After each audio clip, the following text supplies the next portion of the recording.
Warren Buffett's Management Secrets. Number 24. Manage you for inflation. You are your best asset.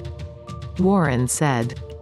Anything you do to improve your own talents and make yourself more valuable, will get paid off in terms of real purchasing power. Whatever you do, do it well. Whatever it may be, you are your best asset.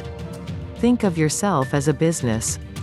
You're a business with an infinite ability to earn. When you're young and inexperienced, your business doesn't make much money. The more education and experience you acquire, the more your earning potential increases.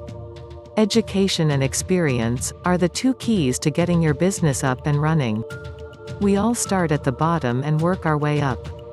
To get and stay at the top, you must have the energy and drive to excel at your craft or profession.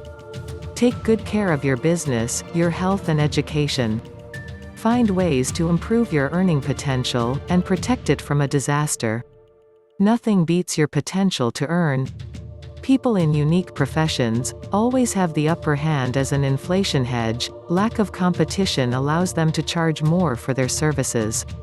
Each of us is an economic entity with great earning potential, and will keep up with inflation.